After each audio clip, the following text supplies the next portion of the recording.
I've been playing a lot of World of Warcraft since the Midnight expansion came out last week, and since it's Darkmoon Faire time, I thought I would make some of the fair foods from the official World of Warcraft cookbooks. And since I love making donuts, I'm going to start out with the Darkmoon Donuts. And the first thing we want to do for those is get a cup of milk warmed up to somewhere between 105 and 110 Fahrenheit. And what that's going to do is give us the perfect environment for our yeast to do its job and give us a nice light cake donut. Once we've got our milk heated up to the right temperature, we're going to bring that over and we're going to mix that together with a stick of melted butter, a quarter cup of sugar, and 2 teaspoons or 1 packet of instant dry yeast. We're going to mix that together and then let it sit for a few minutes so that the yeast can dissolve and do its job. Once the yeast has had time to do its job, we're going to have this kind of funky looking buttermilk sludge. But now we can take 2 eggs and lightly beat those, along with a half a teaspoon of salt. And we're just going to mix those together a little bit.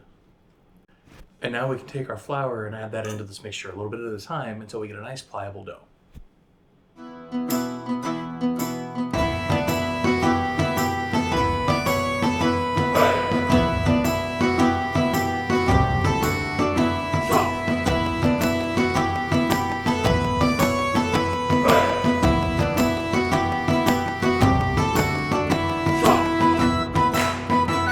Once that comes together, we're going to lightly flour our surface, turn that out, and knead it by hand until it's nice and smooth and it springs back when we press our finger into it.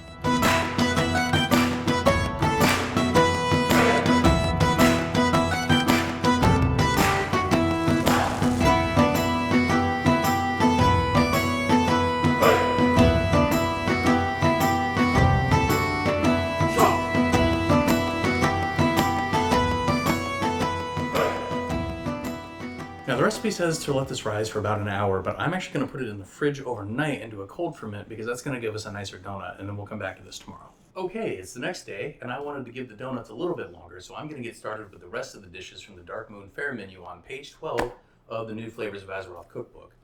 I'm going to start out with the 4-strider drumsticks because they're going to take about an hour in the oven, depending on the size of your drumsticks and how many you're doing. And so right here, I've got some really nice looking turkey legs from my favorite local butcher, Shawn's Quality Meats out in Maple Valley, Washington.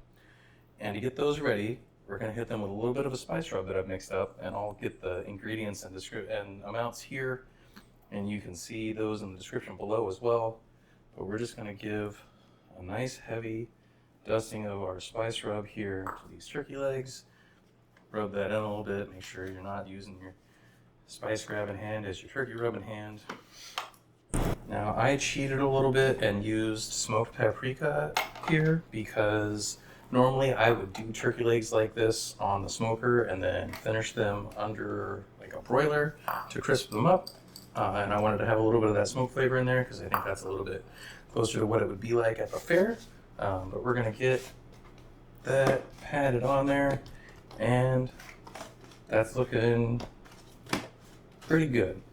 Good enough. Now that those turkey legs are looking really nice, we're going to get them into a 400-degree oven. Now that the turkey legs are in the oven, we're going to get our nicely cold fermented donut dough out of the fridge.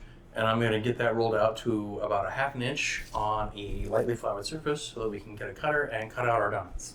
All right, that gave us about 6 donuts worth of dough. I tried to roll it back out a couple of times and see if I could get more donuts out of it, but it starts to get tough, and I'm not sure that these 2 here are going to work out. But we're going to see how those go when we fry them up. But for right now, we're going to set those aside and get started on the Gnomeregan Gnuggets. All right, so here are the ingredients that you need for the Gnomeregan Gnuggets. And we're going to start out by breaking that pork loin down to about 1-inch chunks. And then we're going to get those dredged and get them ready to fry. Now that we've prepped the pork and got the dredge ready for those Gnomeregan Nuggets and our oil is hot, we're going to go ahead and fry those donuts off first so they have time to cool down. And then we'll fry those nuggets up. Now we want to lay these in really gently into that 350 Fahrenheit oil. And we're going to do these 2 at a time because they're kind of big and I don't want to crowd the oil. Now you can see those are already puffing up really nicely in that oil. We're going to have some really nice, light, fluffy donuts today. And that is thanks to doing that cold ferment in the fridge overnight and then letting them sit for another hour or so on the stove in here while I was getting everything else going and rise it a second time. You don't need to do that. You really only need to let it rise for about an hour like the recipe says. But if you do it this way, you're going to get a nicer flavor. You're going to get a nice light donut. It's going to be a little bit of better texture.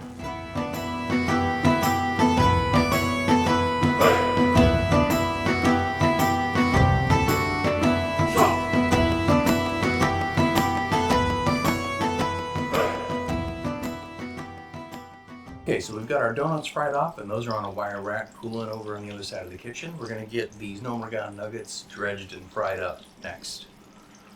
Now I'm going to toss these. You want to wet hand, dry hand this a little bit. So we're going to dry hand in the flour, wet hand in the egg mixture, and then dry hand again in the second flour mixture. And we're going to get this really nicely coated little Gnomeregan nugget. We're going to throw in a little here. We're just going to keep doing that until we go through all of these pork nuggets. Make sure you don't overcrowd the pan. Do them in batches.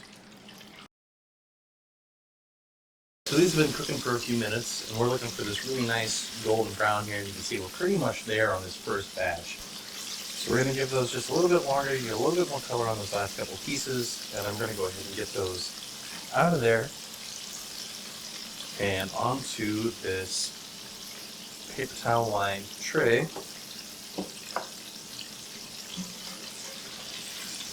We're going to hold on to those until we're ready to plate everything up. Alright, now that the Gnomeregan nuggets are fried up, we're going to make a glaze for the donuts and get those glazed so they have time to set up while we make the icing. Just going to mix a little bit of melted butter, sifted powdered sugar, just a dash of vanilla, and I'm going to use vanilla paste instead of vanilla extract because I had it handy. And also, if you don't know, a dash is about 1/8 of a teaspoon. And then just a little bit of milk, and that's going to bring that together a little bit. Now, if it starts to bind up on you a little bit, don't worry about it. Just add another little splash of milk. All right, pretty quick, that'll come together, and it should look something like this. That vanilla paste is really nice in there. It's going to be a great glaze for these donuts. So now we want to get these in there so they have time to set up while we make the icing. So get a nice, generous coating of glaze on there, and get those on a tray. All right, and there we go. That glaze looks great. We're going to give that a few minutes to set up, and we're going to get that icing put together.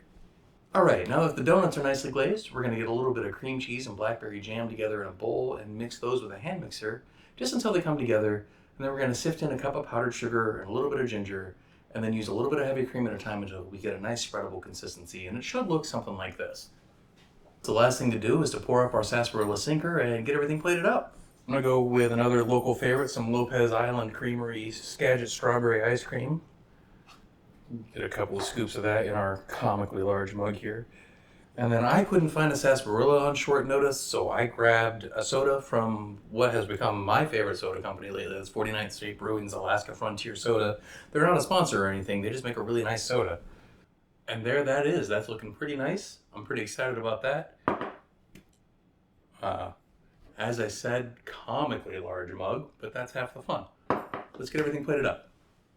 And that's it. That's our Darkmoon Faire feast. Again, that's on page 12 of the new Flavors of Azeroth official cookbook. And I hope you had fun watching, because I had a ton of fun making it, and people are already having fun eating it. So I'm going to go enjoy that with my friends. Have a good one.